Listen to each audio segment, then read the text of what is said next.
One story ২৪ গণনা পুস্তক ১৩ থেকে ১৯ অধ্যায়।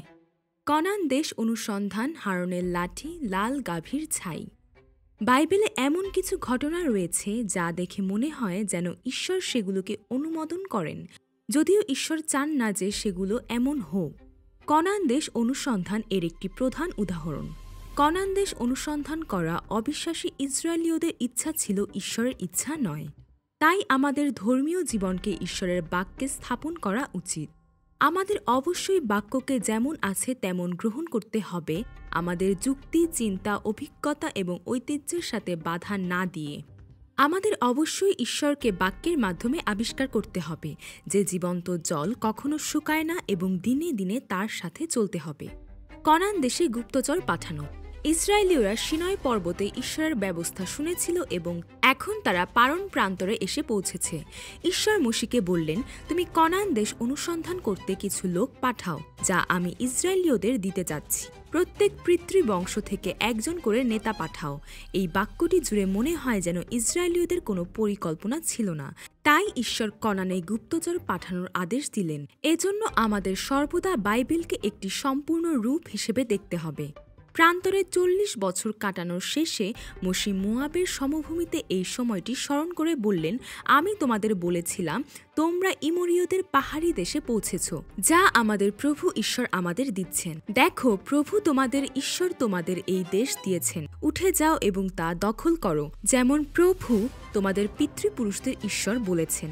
ভয় পেও না, হতাশ হও না। দ্বিতীয় বিবরণ ১ অধ্যায় ২০-২১ পদ। কিন্তু তারা বলল, আমাদের আগে কিছু লোক পাঠাও, যারা আমাদের জন্য দেশটি অনুসন্ধান করবে এবং আমরা যে পথে যাব এবং যে শহরগুলিতে পৌঁছাব তার একটি প্রতিবেদন নিয়ে আসবে। দ্বিতীয় বিবরণ ১ অধ্যায় ২২ পদ। অন্য কথায় ৯টি মহামারী এবং প্রথমজাত পুত্রের মৃত্যু থেকে লোহিত সাগর পর্যন্ত ইসরায়েলীয়রা ঈশ্বরের সর্বশক্তিমানতা দেখেছে। ঈশ্বর একটি পুনরাবৃত্ত চুক্তি দিয়েছেন এবং সর্বদা ইসরায়েলীয়দের আগে আগে চলেছেন এবং তিনি তাদের চুক্তির দেশের নেতৃত্ব দেবেন। তবে ইসরায়েলীয়রা বলেছে, যাও এবং দেখো। এটি ঈশ্বরের বিরুদ্ধে অবিশ্বাস এবং বিদ্রোহ, যিনি নেতৃত্ব দিচ্ছেন এবং দেবেন। গুপ্তচর পাঠানো এবং সম্ভব হলে যাও এবং সম্ভব না হলে না যাও ঈশ্বর এবং তার লোকদের মধ্যে সম্পর্ক ভেঙে দেওয়ার একটি মারাত্মক চ্যালেঞ্জ। আমাদের মনে রাখতে হবে, ইসরায়েলের পূর্বপুরুষ, বিশ্বাসের পূর্বপুরুষ অব্রাহাম যখন ডাক পেয়েছিলেন এবং ঈশ্বর তাকে বলেছিলেন, যে দেশ আমি তোমাকে দেখাবো সেখানে যাও। আদিপুস্তক ১২ অধ্যায় ১ পদ। অব্রাহাম তা মেনে নিলেন। যদিও অব্রাহাম অনেক ক্ষেত্রে অপরিপূর্ণ ছিলেন, তবুও এজন্যই তিনি বিশ্বাসের পিতা। ঈশ্বর কনান দেশ অনুসন্ধান চাননি। এটা জানা গুরুত্বপূর্ণ যে ঈশ্বর শুধুমাত্র অনুমতি দিয়েছিলেন যারা প্রতিবাদ করেছিল এবং রাগ করেছিল। এটি ঈশ্বরের ইচ্ছা ছিল না। এই দৃষ্টিভঙ্গি বিলিয়ামের ঘটনা এবং ইসরায়েলের প্রথম রাজা শৌল রাজার ঘটনাতে আরও স্পষ্ট হবে। কনানে গুপ্তচর বৃত্তির ৪০ দিন পরে অবশেষে ইসরায়েলীয়দের প্রত্যেক গোত্র থেকে একজন করে মোট ১২ জন প্রতিনিধি গুপ্তচর হিসেবে বেরিয়ে গেল। মোশে বললেন, দেখো দেশটি কেমন এবং সেখানে বসবাসকারী লোকেরা শক্তিশালী না দুর্বল, কম না বেশি, তারা কোন ধরনের দেশে বাস করে, সেটি ভালো না খারাপ, তারা কোন ধরনের শহরে বাস করে, সেগুলো প্রাচীরবিহীন না সুরক্ষিত, মাটি কেমন, উর্বর না অনুর্বর, সেখানে গাছ আছে কিনা, দেশের কিছু ফল নিয়ে আসার চেষ্টা করো। কিন্তু এটি ইসরায়েলীয়দের দাবি ছিল, মোশির আদেশ নয়। যখন মোশে দেখলেন যে ইসরায়েলীয়রা কনান দেশে যেতে চান না এবং গুপ্তচরদের প্রতিবেদন শুনে ঈশ্বরের আদেশ অমান্য করছে, তখন তিনি বললেন, ভয় পেও না, তাদের ভয় করো না। প্রভু তোমাদের ঈশ্বর, যিনি তোমাদের আগে আগে চলছেন, তিনি তোমাদের জন্য যুদ্ধ করবেন, যেমন তিনি মিশরে তোমাদের জন্য করেছিলেন, তোমাদের চোখের সামনে এবং প্রান্তরে। সেখানে তোমরা দেখেছ কিভাবে তোমাদের প্রভু ঈশ্বর তোমাদের বহন করেছেন, যেমন একজন পিতা তার পুত্রকে বহন করে। তোমরা যতদূর গিয়েছ ততদূর পর্যন্ত। এর পরেও তোমরা তোমাদের প্রভু ঈশ্বরের উপর বিশ্বাস রাখুনি, যিনি তোমাদের যাত্রার আগে আগে চলেছেন, রাতে আগুন এবং দিনে মেঘে তোমাদের জন্য শিবির স্থাপনের স্থান খুঁজে বের করতে এবং তোমাদের পথ দেখাতে। তবে তাদের হৃদয় ইতিমধ্যে কঠোর হয়ে গেছে।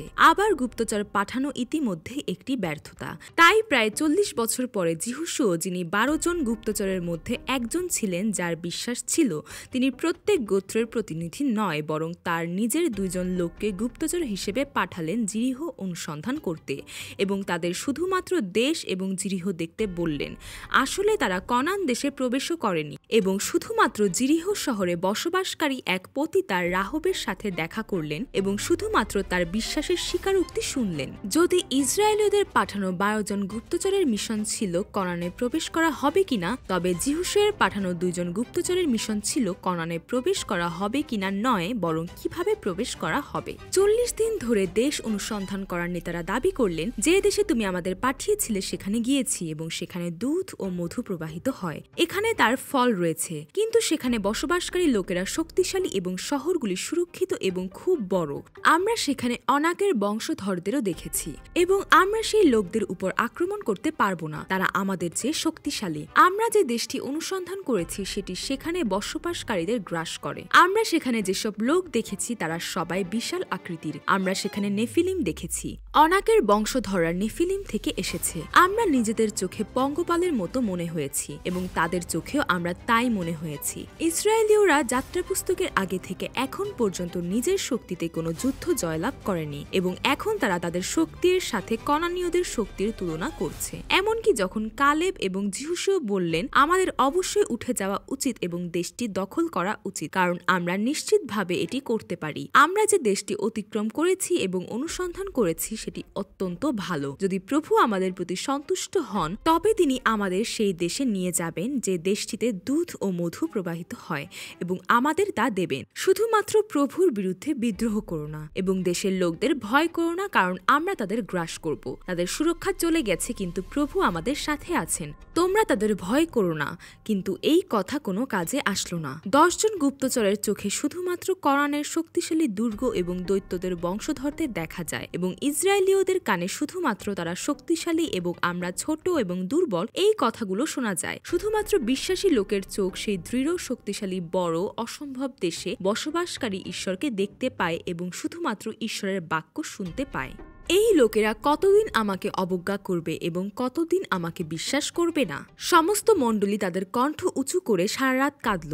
মোশে ও হারুনের বিরুদ্ধে অসন্তোষ প্রকাশ করল এবং জিজ্ঞাসা করল, কেন তারা মিশরে মরল না, কিন্তু এই দেশে তরবারির দ্বারা মরতে আনা হলো এবং তারা মিশরে ফিরে যেতে চায়।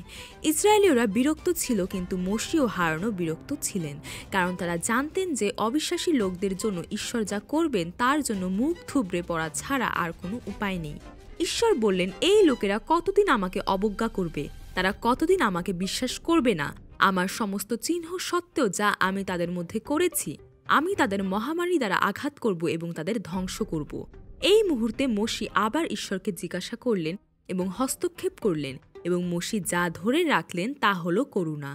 আবার ঈশ্বর তাদের মহামারী দ্বারা হত্যা করা সম্পর্কে তার মন পরিবর্তন করলেন, কিন্তু ঈশ্বর অবশ্যই তাদের শাস্তি দেবেন। আমি তোমাদের প্রতি সেই কাজ করব যা আমি শুনেছি। ঈশ্বর বললেন, 40 বছর ধরে তোমরা যে 40 দিন দেশটি অনুসন্ধান করেছ তার প্রতিটি বছরের জন্য তোমরা তোমাদের পাপের জন্য ভুগবে এবং জানবে যে আমার বিরুদ্ধে থাকা কেমন। অবশেষে তাদের সেই প্রান্তরে থাকার প্রয়োজন হয়ে পড়ল যেখানে তাদের যাত্রা করা উচিত ছিল।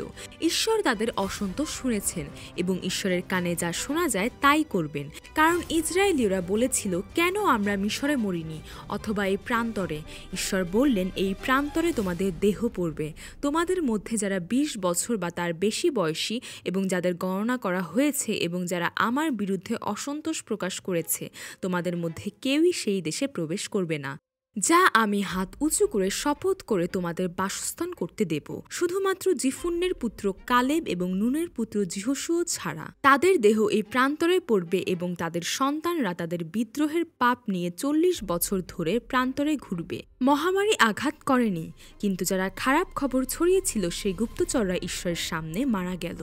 শুধুমাত্র যিহোশূয়া এবং কালেব বেঁচে রইলেন এবং 20 বছর বা তার বেশি বয়সী পুরুষদের মধ্যে শুধুমাত্র এই 2 জন কনানে প্রবেশ করবেন। যখন ইসরায়েলীয়রা মোশির মাধ্যমে ঈশ্বরের সমস্ত বাক্য শুনল, তখন তারা উঠে গেল, বলল, এখন আমরা প্রভুর প্রতিশ্রুত দেশে যেতে প্রস্তুত। নিশ্চয় আমরা পাপ করেছি, কিন্তু ঈশ্বরের উপস্থিতি ছাড়া যুদ্ধে অবশ্যই আমরা হারব। বাইবেলের দ্বৈত কাঠামো। এখানে আমাদের বাইবেলের দ্বৈত কাঠামো বুঝতে হবে। বাইবেলের বার্তা শুধুমাত্র সেই সময় প্রয়োগ করা যায় না, বরং যীশু খ্রিস্টের মাধ্যমে বুঝতে হবে। অন্য কথায় যোসেফ শুধুমাত্র যোসেফ নয়, বরং আমাদের যোসেফের মাধ্যমে যীশু খ্রিস্টকে দেখতে হবে। যিহোশু, হোশেয় এবং যীশু এর অর্থ উদ্ধার এবং কালেব হল বিশ্বাসের প্রতীক। এজন্যই মোশি, যিনি ব্যবস্থার প্রতিনিধিত্ব করেন, তিনি কনান দেশে প্রবেশ করতে পারেন না এবং একটি পূর্বাভাস রয়েছে যে কনানে শুধুমাত্র বিশ্বাস এবং উদ্ধারের মাধ্যমে প্রবেশ করা যায়। এছাড়াও মিশর প্রান্তর এবং কনান শুধুমাত্র দেশ নয়, বরং মিশর প্রতিনিধিত্ব করে ঈশ্বরের লোক হওয়ার আগের পৃথিবী, প্রান্তর প্রতিনিধিত্ব করে পৃথিবী থেকে ঈশ্বরের রাজ্যে যাওয়ার প্রক্রিয়া এবং কনান প্রতিনিধিত্ব করে স্বর্গ। যেমন যাত্রা পুস্তকের প্রথম প্রজন্ম মারা যায় এবং দ্বিতীয় প্রজন্ম কনানে প্রবেশ করে যিহোশুয়ের নেতৃত্বে এবং কালেবের বিজয়। যদি আমরা ইসরায়েলকে একটি হিসাবে দেখি, তবে পুরাতন সত্তা যারা মিশর এবং পৃথিবী থেকে বেরিয়ে এসেছিল তারা মারা যায় এবং নতুন সত্তা প্রবেশ করে, কারণ লোহিত সাগর অতিক্রম করার ঘটনার মাধ্যমে তারা ঈশ্বরের অনুগ্রহে বাপ্তিস্ম পেয়েছে এবং এখনো পাপী কিন্তু ঈশ্বরের সন্তান। তাই নতুন নিয়মে বারবার পুরাতন সত্তা ত্যাগ করার কথা বলে। অবশ্যই যাত্রা পুস্তকের প্রথম এবং দ্বিতীয় প্রজন্মের মধ্যে কোনো মৌলিক পার্থক্য নেই।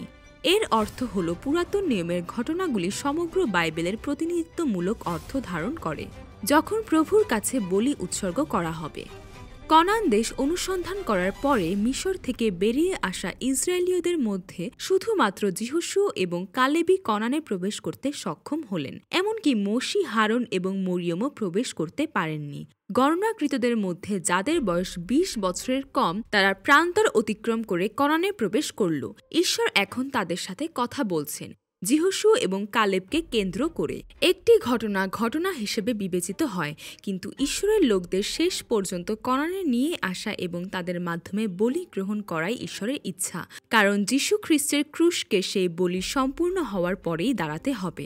ঈশ্বর মোশিকে কনান দেশে বিভিন্ন বলি উৎসর্গ করার বিষয় বললেন এবং সেই অনুসারে বলি ও উৎসর্গের বিধি দিলেন। আর স্থানীয় বা বিদেশি যারা ইসরায়েলীয়দের সাথে একসাথে বসবাস করত, তাদের জন্য একই বিধান ছিল। এটি কনান দেশের খাবার খাওয়ার সময় ঈশ্বরের কাছে উৎসর্গ করার বিষয়েও বলে। অনিচ্ছাকৃত এবং অজানা পাপের জন্য হোম বলি, শস্য বলি, ভক্ষ ও পেয় নৈবেদ্য, এবং এটি স্থানীয় এবং বিদেশি উভয়ের জন্য প্রযোজ্য। তবে যে ব্যক্তি জেনে শুনে পাপ করে সে ঈশ্বরের নিন্দা করেছে, ঈশ্বরের বাক্য অবজ্ঞা করেছে এবং ঈশ্বরের আদেশ ধ্বংস করেছে, সে লোকদের থেকে বিচ্ছিন্ন হবে। এজন্যই বিশ্রামবারে কাঠ সংগ্রহকারী ব্যক্তির ঘটনা দেখা গেল। এটি একটি ইচ্ছাকৃত পাপ, তাই ঈশ্বর তাকে হত্যা করার আদেশ দিলেন। আমি তোমাদের মিশর থেকে বের করে এনেছি যাতে আমি তোমাদের ঈশ্বর হই। ঈশ্বর মোশিকে বললেন, আমি তোমাদের প্রভু ঈশ্বর, যিনি তোমাদের মিশর থেকে বের করে এনেছেন, যাতে আমি তোমাদের ঈশ্বর হই। আমি তোমাদের প্রভু ঈশ্বর। তাই ইসরায়েলীয়রা যেন ঈশ্বরের দেওয়া আদেশগুলি মনে রাখে এবং অনুসরণ করে। তিনি বললেন, ইসরায়েলীয়দের সাথে কথা বলো এবং তাদের বলো, তোমরা তোমাদের বংশধরদের জন্য তোমাদের পোশাকের কোণে ঝালর তৈরি করবে।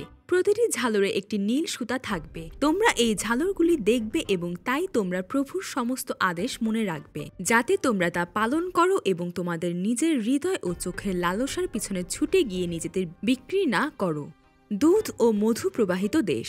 ইসরায়েলীয়রা কি মিশর থেকে বেরিয়ে এসেছিল কারণ তারা চেয়েছিল, নাকি তারা মিশরীয়দের দ্বারা ঠেলে দেওয়া হয়েছিল এবং ঈশ্বরের দ্বারা টানা হয়েছিল? অবশ্যই তাদের ঠেলে দেওয়া হয়েছিল এবং ঈশ্বরের শক্তিশালী হাত দ্বারা টানা হয়েছিল। তাদের হৃদয়ে শুধুমাত্র দুধ ও মধু প্রবাহিত দেশ রয়েছে, যা মোশি ঈশ্বরের কাছ থেকে শুনিয়েছিলেন এবং তিনি তাদের কাছে বলেছিলেন। ইসরায়েলীয়দের মনে, যারা ঈশ্বরের জন্য বেরিয়ে এসেছিল, ঈশ্বরের সাথে চলার জন্য, ঈশ্বরের সেবা করার জন্য, তাদের মনে কোনো ঈশ্বর ছিল না, যা তিনি তাদের 10 আজ্ঞা, বিভিন্ন ব্যবস্থা এবং এমন জিনিস দিয়েছেন যা তারা আগে কখনো জানত না বা শুনেনি, বরং একজন ঈশ্বর ছিলেন যিনি তাদের যে কোনো ইচ্ছা পূরণ করবেন। কোরহ একজন কহাতীয় লেবীয় বংশধর হিসেবে পবিত্র আবাসের পবিত্র উপহার বহন করতেন এবং দাথান ও অবিরাম ইসরায়েলের প্রথমজাত পুত্র রুবেনের গোত্র থেকে 250 জন নেতার সাথে মোশির বিরুদ্ধে বললেন, তুমি অনেক দূর চলে গেছো, সমস্ত মণ্ডলী পবিত্র, তাদের প্রত্যেকে, এবং প্রভু তাদের সাথে আছেন। তাহলে তুমি কেন নিজেকে প্রভুর মণ্ডলীর উপর স্থাপন করো? যখন মোশি তাদের কথা শুনলেন, তিনি মুখ থুবড়ে পড়লেন এবং তাদের অহংকার নির্দেশ করলেন, কিন্তু তাদের কর্ম মোশির বিরুদ্ধে প্রতিবাদ করার মধ্যে সীমাবদ্ধ ছিল না, বরং ঈশ্বরের বিরুদ্ধে প্রতিবাদ করা হয়েছিল, যিনি মোশি ও হারুনকে উত্থাপন করেছিলেন। এবং মোশি দাথান ও অবিরামকে ডাকলেন, কিন্তু তারা বললেন, তদুপরি তুমি আমাদের দুধ ও মধু প্রবাহিত দেশে নিয়ে যাওনি বা আমাদের ক্ষেত্র ও দ্রাক্ষা ক্ষেত্রের অধিকার দাওনি। তুমি কি এই লোকদের সাথে দাসের মতো আচরণ করতে চাও? না, আমরা আসব না। শেষ পর্যন্ত তাদের কথা ইসরায়েলীয়দের প্রতিনিধিত্বকারী লোকদের অভিযোগ এবং অসন্তোষ হলো, যদি তুমি আমাদের মিশর থেকে বের করে এনেছ, সেখানে আমরা ঠিক ছিলাম, তবে তুমি আমাদের একটি ভালো জায়গায় নিয়ে যাও, কিন্তু কেন তুমি আমাদের কষ্ট দিচ্ছ? আর কোনো উপায় নেই। শেষ পর্যন্ত মোশি, যিনি মুখ থুবড়ে পড়েছিলেন, রেগে গেলেন এবং তাদের বললেন তারা ধূপ নিয়ে লেবীয়দের ব্যবহৃত ধূপদানি নিয়ে ঈশ্বরের কাছে আসুক। কোরহ বিদ্রোহের নেতৃত্ব দিলেন, মণ্ডলীকে পবিত্র আবাসে নিয়ে গেলেন এবং মোশি ও হারুনের বিরুদ্ধে প্রতিবাদ করার চেষ্টা করলেন। এটাই শেষ, আর কোনো সুযোগ নেই। যখন ঈশ্বর মণ্ডলীকে ধ্বংস করতে চাইলেন, মোশি ও হারুন হস্তক্ষেপ করলেন এবং শেষ পর্যন্ত পৃথিবী তার মুখ খুলল এবং কোরহের সমস্ত লোক এবং তাদের তাঁবু ও সম্পত্তি গ্রাস করল এবং তাদের সাথে থাকা 250 জন নেতা ঈশ্বরের আগুনে পুড়ে মারা গেল। কিন্তু আরও আশ্চর্যের বিষয় হল, মোশি স্পষ্টভাবে বললেন, এইভাবে তোমরা জানবে যে প্রভু আমাকে এই সমস্ত কাজ করতে পাঠিয়েছেন এবং এটি আমার নিজের ধারণা নয়। যদি এই লোকেরা স্বাভাবিক মৃত্যুবরণ করে এবং সমস্ত মানব জাতির ভাগ্য ভোগ করে, তবে প্রভু আমাকে পাঠাননি। কিন্তু যদি প্রভু সম্পূর্ণ নতুন কিছু ঘটান এবং পৃথিবী তার মুখ খুলে তাদের গ্রাস করে, তাদের সমস্ত সম্পত্তি সহ, এবং তারা জীবিত অবস্থায় মৃতদের রাজ্যে নেমে যায়, তবে তোমরা জানবে যে এই লোকেরা প্রভুকে অবজ্ঞা করেছে এবং তিনি যা বলেছিলেন ঠিক তাই ঘটল। কিন্তু পরের দিন সমস্ত ইসরায়েলীয় মণ্ডলী মোশি ও হারুনের বিরুদ্ধে অসন্তোষ প্রকাশ করল এবং বলল, তোমরা প্রভুর লোকদের হত্যা করেছ, তারা হাস্যকর। শেষ পর্যন্ত মণ্ডলীয় মহামারীতে আক্রান্ত হল এবং 14,700 লোক মারা গেল। কিন্তু মোশি ও হারুনের নিবেদিত হস্তক্ষেপ ছাড়া আমরা জানি না আরও কত মৃত্যু হতো। বিদ্রোহীদের জন্য একটি চিহ্ন হোক। ঈশ্বর মোশিকে বললেন, ইসরায়েলীয়দের সাথে কথা বলো এবং তাদের থেকে 12টি লাঠি নাও। প্রত্যেক পিতৃবংশের নেতার থেকে একটি করে লাঠি। প্রত্যেক লোকের নাম তার লাঠিতে লেখো। লেবীর লাঠিতে হারুনের নাম লেখো, কারণ প্রত্যেক পিতৃবংশের নেতার জন্য একটি করে লাঠি থাকবে। তারপর তিনি মোশিকে বললেন যে লাঠিগুলি পবিত্র আবাসের সিন্দুকের সামনে রাখুন এবং তিনি প্রকাশ করবেন যে ঈশ্বর কাকে নির্বাচন করেছেন, যাতে মোশি ও হারুনের বিরুদ্ধে অসন্তোষ বন্ধ হয়। মোশি ঈশ্বরের আদেশ অনুসারে করলেন এবং শুধুমাত্র হারুনের লাঠি কুঁড়ি, ফুল এবং বাদাম উৎপন্ন করল। তখন ঈশ্বর বললেন, হারুনের লাঠি পুনরায় সিন্দুকের সামনে রাখো, যাতে বিদ্রোহীদের জন্য একটি চিহ্ন হিসেবে রাখা হয়। ঈশ্বরের ক্রোধ আর কখনো ইসরায়েলের সন্তানদের উপর আসবে না। ঈশ্বর সর্বদা মোশির সাথে কথা বলেছেন, কিন্তু এবার যেহেতু এটি লেবীয় ও যাজকদের বিষয়, তিনি হারুনের সাথে কথা বললেন। ঈশ্বর পবিত্র আবাসে লেবীয়দের দায়িত্বের এবং তাদের পবিত্র আবাসের কাজের অংশের কথা বললেন। ঈশ্বর লেবীয় বংশধরদের বললেন যে তারা ইসরায়েলীয়দের দশমাংশের দশমাংশ ঈশ্বরকে দেবে। ঈশ্বর পবিত্র আবাসের কাজের বিষয়েও বললেন, যাজকদের জন্য যারা শুধুমাত্র হারুনের সন্তান হতে পারে এবং তাদের চিরস্থায়ী অংশ। এটি ঈশ্বর, হারুন এবং হারুনের বংশধরদের মধ্যে চিরস্থায়ী লবণের চুক্তি। ঈশ্বর হারুনকে বললেন, তোমাদের তাদের দেশে কোনো অধিকার থাকবে না এবং তাদের মধ্যে তোমাদের কোনো অংশ থাকবে না। আমি ইসরায়েলীয়দের মধ্যে তোমাদের অংশ এবং অধিকার। এর আগে 1:23 মূল ধারণা হলো লেবীয়রা আমার। আমরা দেখেছি কিভাবে লেবীয়রা ইসরায়েলের প্রথমজাত পুত্রের প্রতিনিধি হিসেবে ইসরায়েলীয়দের প্রতিনিধিত্ব করে। এটি লেবীয়দের পূর্বপুরুষ লেবীয় বিশ্বস্ত বা বিশেষ হওয়ার কারণে নয়। ঈশ্বর এটি লেবীয়দের দিয়েছেন এবং হারুনের বংশধরদের যারা যাজক হিসেবে সেবা করে তাদের এটি একটি উপহার হিসেবে দিয়েছেন। শুধুমাত্র যদি লেবীয় এবং লেবীয়রা তাদের অবস্থান সঠিকভাবে বজায় রাখে, তবে ঈশ্বরের ক্রোধ আর কখনো ইসরায়েলের সন্তানদের উপরে পৌঁছাবে না এবং তারা পবিত্র বলি ধরে রাখার সময় পবিত্র বলি অপবিত্র না করলে তারা মারা যাবে না। অন্য কথায়, যদি লেবীয় এবং যাজকরা নিখুঁত হয়, তবে ইসরায়েলীয়রা নিখুঁত হতে পারে, কিন্তু তারা পরাজিত হয়েছিল। যেমন আমরা পরে দেখেছি, ভাওবাদীরা মন্দ ছিল, যাজকরা মন্দ ছিল এবং রাজারা মন্দ ছিল। যখন সব ভাববাদী যাজক এবং রাজা নিখুঁত ছিল তখন তারা ঈশ্বরের লোক হয়েছিল, কিন্তু যদি কেউ মন্দ হয় তবে ঈশ্বরের লোকরা ঈশ্বরকে রাগান্বিত করত। এজন্যই যীশু খ্রিস্টকে একজন নিখুঁত ভাববাদী, একজন মহান মহাযাজক এবং একজন রাজা হিসেবে আসতে হবে। যীশু খ্রিস্টের কারণে ঈশ্বরের ক্রোধ আর কখনো ঈশ্বরের লোকদের উপর পৌঁছাবে না। দোষ বা ত্রুটি ছাড়া লাল গাভী। ইসরায়েলীয়দের প্রতিনিধি যাজক এবং লেবীয়দের তাদের অবস্থান সঠিকভাবে বজায় রাখতে হবে যাতে ঈশ্বরের ক্রোধ আর কখনো ইসরায়েলীয়দের উপর না পৌঁছায়, কিন্তু আসলে এটি সম্ভব নয় এবং ঈশ্বর, যিনি এটি জানেন, তাদের প্রায়শ্চিত্তের বিষয়ে নির্দেশ দিলেন। ঈশ্বর মশিকে বললেন যে তিনি একটি লাল গাভী আনবেন যার কোনো দোষ বা ত্রুটি নেই এবং যার উপরে কখনো জোয়াল পড়েনি। আইনের প্রয়োজনীয়তা হিসেবে ইলিয়াসর যাজককে শিবিরের বাইরে নিয়ে যেতে হবে, তার আঙুলে কিছু রক্ত নিয়ে পবিত্র আবাসের সামনে 7 বার ছিটিয়ে দিতে হবে। গাভীর চামড়া, মাংস, রক্ত এবং নাড়ি ভুঁড়ি পুড়িয়ে ফেলা হবে, কিন্তু এর সাথে এরস কাঠ, এসব এবং লাল পশম আনা হবে এবং পোড়ানো গাভীর উপরে ফেলে দেওয়া হবে। এটি যীশু খ্রিস্টের মতো, যিনি একটি নিখুঁত এবং নির্দোষ রূপে এসেছিলেন এবং শহরের গেটের বাইরে ক্রুশে সবকিছু দিয়েছিলেন। যাজক পুরানো গাভীর ছাই ইসরায়েলের মণ্ডলীর জন্য শুদ্ধির জলে ব্যবহারের জন্য রাখেন এবং এটি প্রায়শ্চিত্ত। এছাড়াও ঈশ্বর যারা কোনোভাবে অপবিত্র হয়েছেন তাদের শুদ্ধির বিধি বললেন। যারা অপবিত্র হওয়া সত্ত্বেও নিজেকে শুদ্ধ না করে তারা ইসরায়েল থেকে বিচ্ছিন্ন হবে। ঈশ্বর অসততা, অপবিত্রতা এবং পাপের বিরুদ্ধে যুদ্ধ করেন। যেমন ঈশ্বর বলেছেন, পবিত্র হও কারণ আমি পবিত্র। ঈশ্বরের লোকদের ঈশ্বরের ব্যবস্থা পালন করতে হবে। আগে যা কিছু ছিল না, এখন তা অপবিত্র কিছু। এটিই পার্থক্য। ঈশ্বর তার অদম্য উদ্যম দিয়ে ঈশ্বরের লোকদের পুরাতন শৈলী এর বিরুদ্ধে যুদ্ধ করেছেন। তার লোকদের প্রতি তার ভালোবাসা, যারা ক্রমাগত মিশরের কথা মনে করে এবং শুধুমাত্র নিজেদের কথা ভাবে, ঈশ্বরের কথা নয়। আর ঈশ্বর শেষ পর্যন্ত যীশু খ্রিস্টের মৃত্যুর মাধ্যমে তাদের তার লোক করবেন এবং ঈশ্বরের উদ্যমের সেই গল্পটি অব্যাহত থাকবে। আমেন।